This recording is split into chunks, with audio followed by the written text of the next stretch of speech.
मैंने उनको कहा था कि आप इसलिए मत जोड़ो, इसलिए मत सोचो कि वो जुड़ जाएगा तो हमसे ज़्यादा ज्ञानी हो जाएगा। नहीं भाई, जिसकी जैसी क्षमता है, जिसके पास, मैंने यही कहा कि जिसका पात्र जैसा है वो उतना ही ग्रहण कर पाएगा।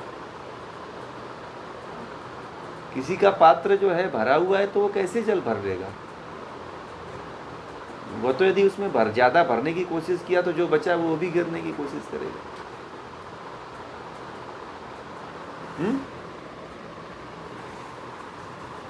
इसीलिए जो है प्रकृति के अनुसार हर व्यक्ति को प्रकृति को महसूस करने का, ग्रहण करने की प्रकृति अलग अलग होती है, एक नहीं होती है। ठीक है?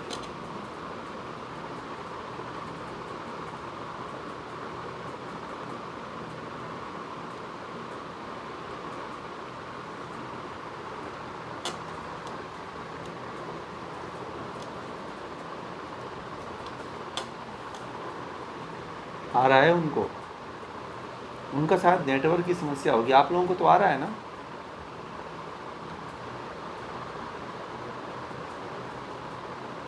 तो उनको बोलिए एक बार कट करके फिर जुड़ें, या फिर अपने रेंज को देखें कि उनके पास बैलेंस है कि नहीं है डाटा का। या ये भी हो सकता है कि अगर जियो से जुड़ रहे होंगे तो उनका डाटा भी समाप्त होने को होगा, इसलिए ऐसा होता है। ठीक है? या फिर एक बार कट करके फिर जुड़ें।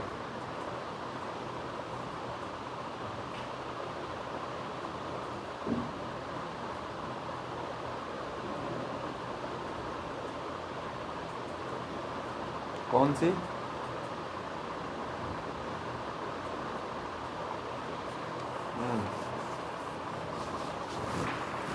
वो जो लेना ही नहीं चाहते हैं वो तो एकदम अधम से अधम है, मतलब अति से अति।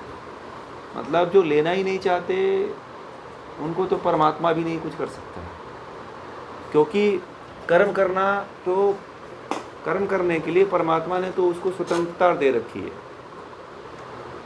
परमात्मा केवल आपके कर्मों का फल भुगवाता है, न्याय करता है आपके साथ, और यदि आप मुक्त होना चाहते हो तो फिर आपको मुक्त करने के लिए बल भी देता है, सहायता भी करता है, सब कर रहा है।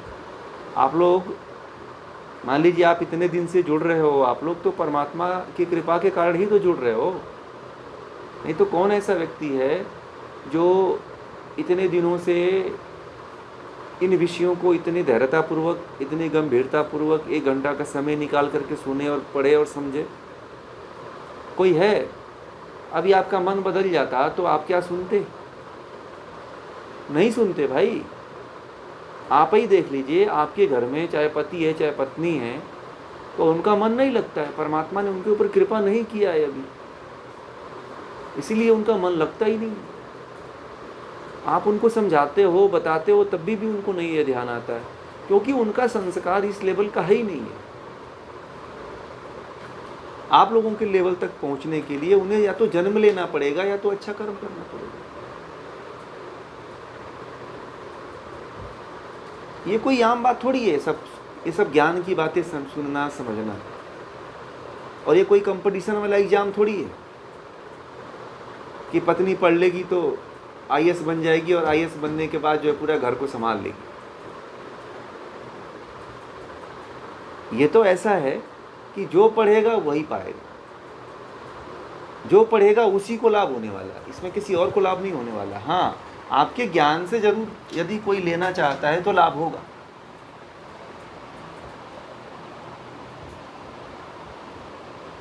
ये व्यवहारिक पढ़ाई नहीं है, ये आध्यात्मिक पढ़ाई पढ़ रहे हो आप लोग।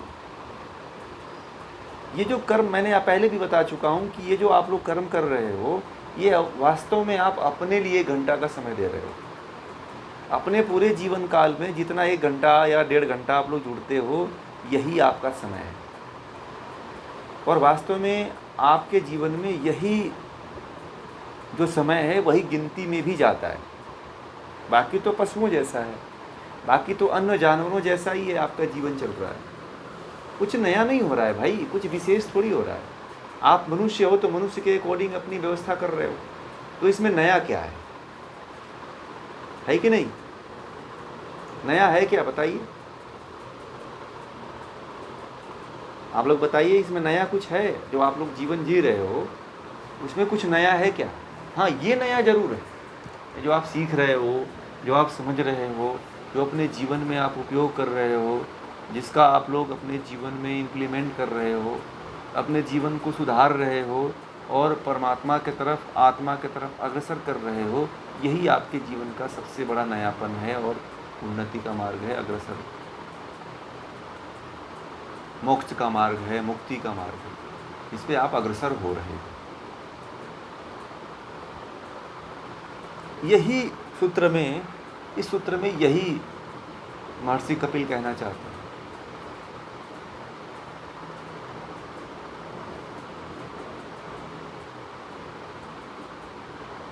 एक प्रयोग है, आज का प्रयोग यही है कि आप लोग जो है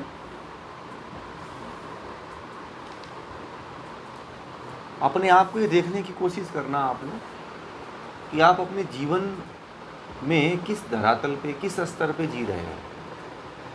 उत्तम कोटि में जी रहे हो, मध्यम कोटि में जी रहे हो या अधम कोटि में जी रहे हो। जितनी मैंने बातें बताई है उस तराजू पे तौल करके आप अपने आप को देखने का प्रयास करिए। इस प्रयोग को करेंगे क्योंकि सभी इसको कर रहे हैं, परंतु आप अपने अंदर अहंकार मत लाना कभी कि मैं बहुत ज़्यादा जानता हूँ, मैं ये पढ़ रहा हूँ, मैं इससे ज़्यादा श्रेष्ठ हूँ, ये भाव कभी मत लाना। अपने आप को हमेशा शून्य पे ही रखना, जीरो पे। कभी अहंकार अपने भीतर मत लाने देना, कभी किसी को प्रकट नहीं होने देना कि मैं इतना जानता हूँ, कभी किसी को दिखावा मत करने देना आप कि मुझे ये सब पता है। ठीक है, मुझे ये सब ज्ञान है। कई लोग मुझे बोलते हैं कि आपको तो मैंने देखा ही नहीं, आप ऐसे कैसे पढ़ा लेते हैं।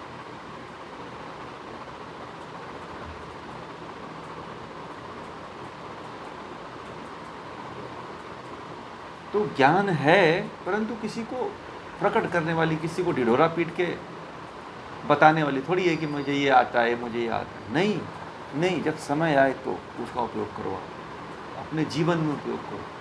अहंकार नहीं, ज्ञान का अहंकार आप अपने जीवन में अगर आ जाए तो परमात्मा से क्षमा मांगना कि हे ईश्वर, मैंने जो आपके द्वारा दिया हुआ ज्ञान है, इस ज्ञान को लेकर के अहंकार कर रहा था या कर रही थी।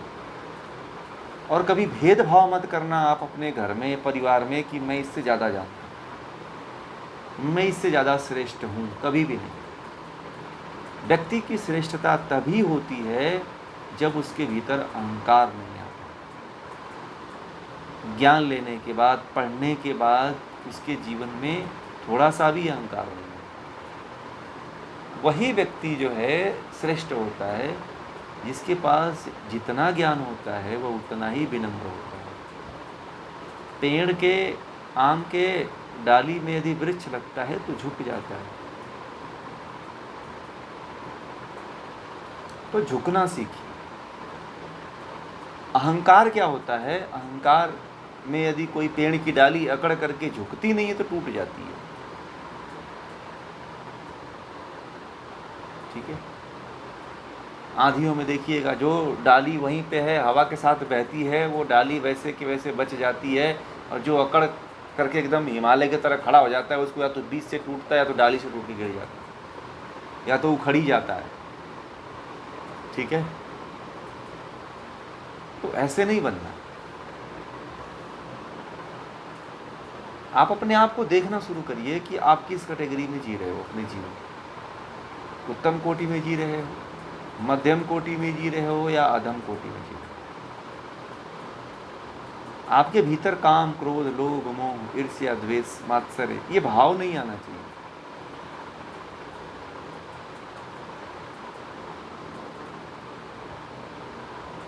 अहंकार नहीं बढ़ने पनपने देना चाहिए। अहंकार का मतलब कि मैं ही मैं हूँ, मेरे सिवा कोई है ही नहीं। ठीक है, अहंकार कहता है कि तू मेरी ही बखान कर, कि मैं ही हूँ, मेरे सिवा तो कोई है ही नहीं, मुझे ही ज्ञान है और दूसरे को ज्ञान नहीं है। ये बहुत बड़ा अहंकार।